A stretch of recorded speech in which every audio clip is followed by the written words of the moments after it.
sem ser participante do seu sofrimento. Mas não sofrer é tão incoerente quanto perceber que a nossa vida é o tempo todo cercada por sofrimento. Nascemos após um grande sofrimento. Todo o peso na barriga da nossa mãe, as contrações de parto, sofremos pelas decepções, sofremos pelas traições, sofremos pela saudade, sofremos pelas perdas, sofremos o tempo todo. E ainda assim vivemos fugindo daquilo que nos machuca, quando na verdade deveríamos estar entregue a tudo isso, pois sabendo que o mundo oferece, não haveria tanta frustração. O nosso sofrimento seria simplesmente dedicar a nossa vida e despertar os nossos irmãos para conhecerem a verdade, aceitando e seguindo a Jesus. Essa seria a nossa cruz. Nós temos uma cruz que devemos carregar. Se nós queremos alcançar o que Jesus alcançou quando se doou, quando carregou a sua cruz, quando entregou a sua vida, nós devemos fazer semelhante a Ele. Não podemos ficar indiferentes ao sofrimento alheio. Não devemos brigar por coisas vãs nessa terra que não vão nos edificar, não vão nos somar, não vão nos constituir homens e mulheres valentes. Eu falei aqui num dos meus ensinamentos bíblicos que se você quiser medir o valor, a força de um homem, de uma mulher de Deus, você tem que olhar para ela durante o sofrimento. Você não mede um homem e uma mulher quando ela está bem. Você não consegue saber a força que ela tem. Porque o Provérbios diz que se te mostrarem frouxo no dia da angústia, tua força é pequena. A força é medida pela tua conduta no momento de adversidade. A tua força e a tua capacidade e a tua resistência é mostrada quando você supera problemas de pessoas que não têm Deus jamais superariam. Quando você faz coisas que pessoas que não têm Deus não podem fazer. Quando você age com uma confiança e uma esperança de que como pessoas que não têm essas coisas não podem alcançar. Para que vão dizer assim: aquele homem, aquela mulher é diferente. Ela enfrenta cada coisa que se eu mesmo estivesse no lugar dela, eu não suportaria. Aí você olha e diz: porque ela também não tem o Deus que eu tenho. Se ela tivesse o Deus que você tem, ela talvez suportasse, com certeza suportaria o que você suporta. E talvez a gente ache que o nosso sofrimento ainda seja maior do que o deles. Talvez seja verdade. Porque o nosso sofrimento consiste nos problemas da nossa vida e nos problemas da vida deles. Porque essa é a nossa missão.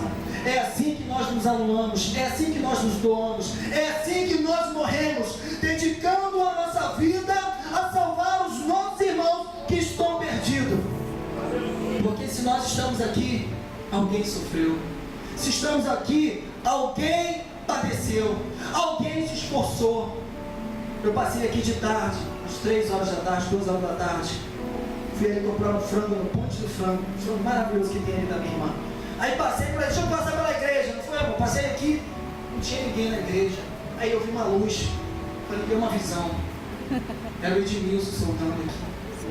Porque para ter entrevistas aqui, para ter estruturas, alguém tem que sofrer. Alguém tem que sofrer para que haja comodidade, para que as paredes sejam pintadas. Alguém tem que largar a sua vida e dedicar a sua vida para um propósito comum. Um propósito que não é só seu. Se você não quiser sofrer, é só cuidar da sua vida. Não se importa com o Sérgio não, o pastor Natal comigo. Mas para que a gente seja liderado, alguém tem que sofrer. Alguém tem que parar, para deixar de cuidar da sua esposa ou da sua casa, para cuidar de coisas que não beneficiam diretamente. Beneficia a um povo. Porque o nosso ministério é a nossa servidão, é a nossa vida, é a nossa cruz. A gente não pode ir atrás de Jesus sem carregar ela. Só que a gente tem que lembrar que quando a gente chegar no lugar, vão falar: agora pega a tua cruz e crava no chão. Aí você pega a cruz e crava no chão. Aí vão dizer: agora pendura ele na cruz. Porque nós morremos no nosso próprio ministério. Quando nos anulamos em prol de fazer as coisas do mundo e fazemos as coisas de Deus. E vem Pedro falar: preserva-te a ti, diaconisa. Não se desgasta, não sai do trabalho e vem para o culto, não. Se preserva o teu corpo e a tua saúde. E Deus está falando: não, foi eu que te dei emprego. Vem aqui para cá de Deus, que é aqui que você vai encontrar a vida. Na tua casa não tem descanso. Somente na minha casa é que tem descanso. Não receba a paz que o mundo dá, porque a paz que o mundo dá é treva. Receba a minha paz. Fala que seja o Senhor. Mais um pouquinho à frente, abra sua Bíblia em Mateus 17. Eu vou deixar você só em Mateus para você nem me reclamar que sofreu muito paginando o Evangelho da Salvação. Mateus 17, 40 diz assim. Diziam isso as pessoas vendo Jesus crucificado: tu que destrói o templo e em 3 dias o reedificas, salva-te a ti mesmo. Se és filho de Deus, se és rei, desce dessa cruz. É o convite que foi feito a Jesus. Desce da cruz e salva a sua vida. Se tu é rei, se tu é filho de Deus, eu citei rei, que rei nunca cita se tu és rei de Israel. E Mateus fala se tu és o filho de Deus. Tem os dois contextos. Se tu és o filho de Deus, se tu és rei, então salva-te. As pessoas não sabem o que é ser rei. Ser rei não é ter um trono e ter um castelo. Ser rei não é isso. Ser rei é estar diante de um povo que precisa ser liderado. Então nós não devemos estar diante de cristãos, nós devemos estar diante do mundo, liderando eles, mostrando a eles o caminho que devemos andar, mostrando a eles que nós devemos enfrentar o inimigo, mostrando a eles valentia, ousadia, força e poder no nome de Jesus.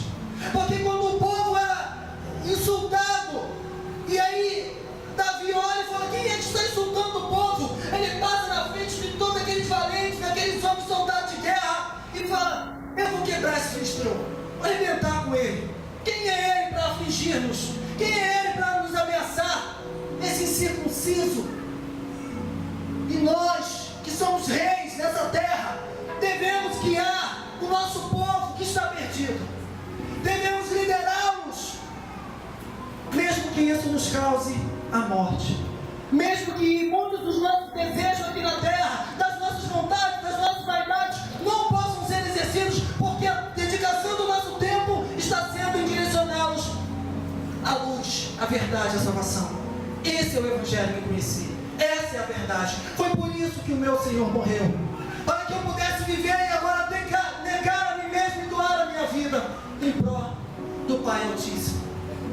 E ninguém vai dizer para eu cuidar da minha vida, para eu não dar dízimo e comprar as coisas que eu preciso na minha casa. Eu dou o dízimo, eu entrego o dízimo, eu oferto, eu faço as coisas do reino de Deus. O que eu precisar na minha casa, o meu Deus faz por mim. Eu não preciso cuidar de mim mesmo, não tenho Deus para cuidar de mim. O Deus vai cuidar da minha esposa e dos meus filhos. Eu vou cuidar do meu ministério. E o nosso ministério é o ID, é o pregar o Evangelho, é acolher o forasteiro, é repartir o pão, para que nenhum tenha mais e outro não tenha menos. Esse é o nosso ministério. Quem é que vai dizer: cuida da sua vida? A minha vida, eu não tenho mais vida, eu entreguei a minha vida. Que vida que eu vou cuidar? Eu não tenho vida, eu não tenho mais propósito, eu não tenho mais planos, eu tenho sonhos, e Deus quer realizar os meus sonhos. E quando eu entrego a minha vida a Ele, fazendo a vontade dEle, é Ele que realiza os meus sonhos, é Ele que constrói a minha vida aqui na terra. Eu não tenho que ficar preocupado com essas coisas, nem com o que comer, nem com o que beber. Eu tenho Deus. Quem tem Deus tem tudo. Quem tem Deus não tem falta de nada. Quem tem Deus dorme no sono do justo, porque sabe o que plantou naquele dia. E se o dia acabar e chegar o dia do juízo, sabe qual é o veredito do juiz, porque ele conhece o juiz. Ele sabe qual é o juízo do juiz. O juízo do juiz é justo. Mas se eu cuido da minha vida, a Bíblia diz que eu sou semelhante a um homem que pegou aquela dracma, colocou no bolso e ficou com medo de perder. Podendo investir, multiplicar, ele botou no bolso e guardou. Olha, eu não vou aumentá-la, mas também não vou perdê-la. Você talvez salvou uma vida, a sua. E o texto diz que quem quiser salvar a sua vida vai perdê-la. Nem a sua vida você pode salvar. Nem a nossa vida está nas nossas mãos. Porque quem tentar guardar a sua vida vai perdê-la.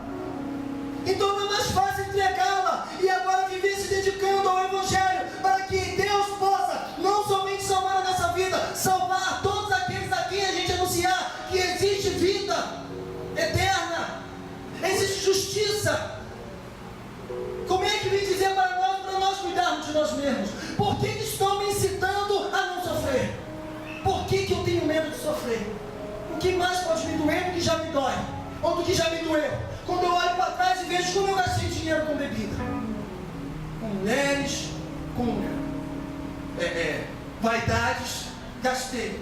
E agora que eu entreguei a minha vida, não quero gastar a minha vida, usar a minha vida em prol daquele que eu entreguei. É incoerente. Não posso agora seguir Jesus sem a minha cruz. Amém, irmãos? Nós não lutamos por nós mesmos. Aprendam isso. Tomem a sua cruz, coloquem na cruz, coloquem nas costas e carreguem.